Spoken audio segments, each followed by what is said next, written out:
What's happening, film dorks? Jake S. Weisman here, broadcasting from the epicenter of independent cinema. I think it's time to write a new screenplay. I'm ready, I'm amped, I have almost no idea what I'm about to do, but I figure let's do a true screenplay diary and see how long we can track this, because I have a very tiny idea that I'm going to share with you today, and then we're going to see if together we can turn this into at least a first draft of a feature.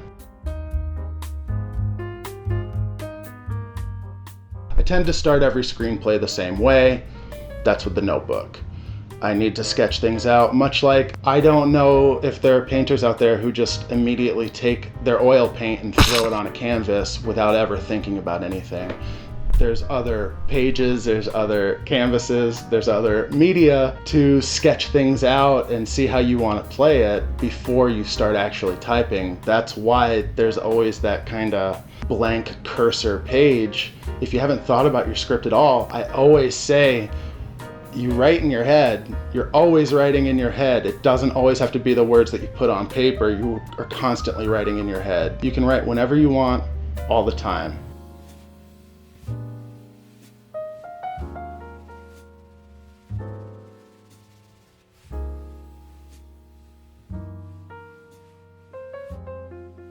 What did I write in my notebook? What are the things that made me want to write this new script? One, I haven't written a new script in a while. I think it's time. And the other big thing is I finally saw Midnight Run. And you know, sometimes you watch these movies where you understand immediately after watching it that these are good bones. This is an amazing skeleton for a feature film. And you can kind of put whatever you want on top of it because this is a great setup.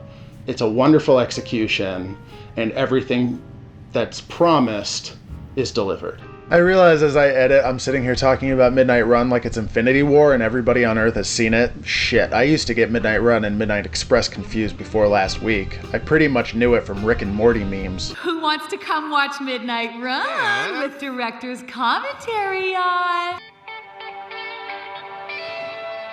So let me give you a quick rundown, or should I say, Midnight Rundown. Released in 1988, the flick follows Robert De Niro as a sarcastic, ornery, Los Angeles-based bounty hunter with a history as a cop in Chicago. A baby Joey Pants, who you remember as old Cypher from The Matrix and whoever this guy is in Memento, offers De Niro the ultimate bounty, the last gig, the one to retire on. Turns out the bounty is Charles Grodin, a multimillionaire accountant in New York City accused of embezzlement. Unfortunately for Grodin, the Chicago gangster he embezzled from, American treasure Dennis Farina, wants him dead, leading De Niro and Grodin on a cross-country adventure where our protagonists constantly dupe each other, pitching chaotic quick wit, all the while gangsters and the FBI chase them. Will they become friends? Will they learn a lesson? Will Cypher re-enter the Matrix? Midnight Run is a solid story with good laughs. It's fun to see a wild De Niro against a more restrained Grodin, and it plays as one of the great dad movies of all time. Just a warning to the viewer, this movie is a complete sausage festival. Oktoberfest. It's chock full of dick. Cock full. There might be one speaking female role, but certainly no female perspective. Dick, dick, dick, dick, dick, dick, dick, dick, dick. How many dicks is that? A lot. Go on with the chlorophyll. Written and directed by Martin Brest, who went on to make Scent of a Woman and Meet Joe Black and eventually Gigli. So it's an interesting arc. I don't know much about him as a filmmaker, but I know that he's maligned now, but was very much at the top of his game. And I understand, because if you are pretty much starting with Midnight Run, or if you're making your splash with Midnight Run, the people paying for films know that you can build a good structure and deliver a fan-endearing and audience-enjoyable watch. When I told my friend who has an MFA in screenwriting that I finally watched Midnight Run, he said, "We watched Midnight Run in grad school. My screenwriting teacher taught that to me. And in my undergrad, I was taught Die Hard to learn about bones and skeletal structure of screenplays. You gotta start with these really good basic ideas with these very, very popular and interesting touches that audiences love that play very, very well in screenplay."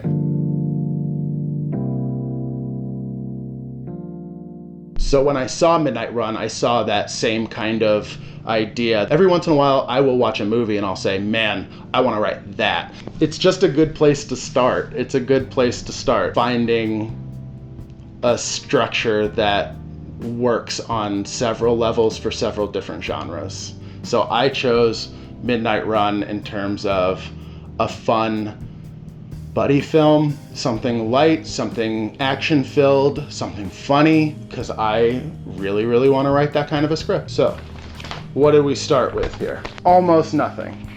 And this is how all of my scripts start, with just kind of almost nothing. Some influences, some keywords, some character names, not even a theme, not even much of a plot other than the influences that I want to take from. Right now, I'm working on something that's very Midnight Run-ish, that's set during Christmas, and is a family story. I want to take the two characters from Midnight Run and make them a brother and a sister. I think that would work. So in the context of this, maybe the sister is the bounty hunter and the brother is the bounty. Is she actually a bounty hunter, or is this just kind of a thing where she just needs to grab her brother and she doesn't know where her brother is and doesn't really have a good relationship with him? He's kind of wild. The relationships that he has with other people maybe get him in trouble and she doesn't care for that. I like writing about families because I'm from a big family. I'm the youngest of 5. There were 7 of us growing up and I'm the baby. So I have a lot to say about it, and it's a good way to have a relationship between a man and a woman where there's no sexual anything. Oftentimes you have a story between a man and a woman and it's just implied that they have to fall in love with each other, or that there has to be some sort of a tension or a sexual tension or something like that. When it's a brother and a sister, it just eliminates that, unless you're talking about Enter the Void or some sort of French foreign,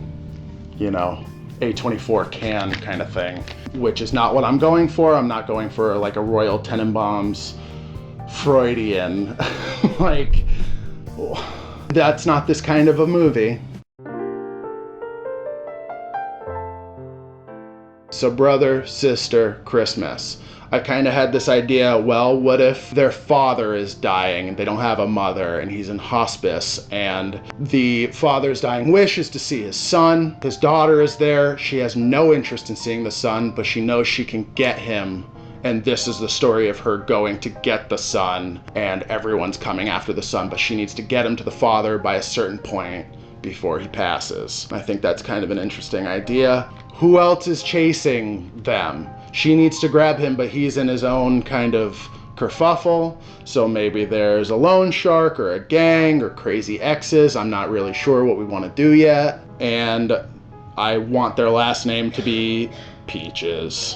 So his name is going to be Sloop John Peaches and her name's going to be Poppy Peaches. And I don't know what kind of world this is going to be, if I want this to be a regular kind of a set in the real world, or if I want this set in a hyper stylized kind of a thing. We will see. I don't know if I want this to take place in current times, if I want to take place in the 70s or in the 30s or anything like that. All I know is that this is kind of a Christmas bounty, so I'm calling it Xmas Bounty.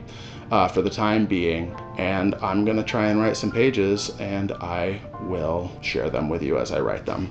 You can follow us where all fine Jelly Roll Chicagos can be found. If you like what you saw, like that like. If you want to see more, sub that sub and ring that bell.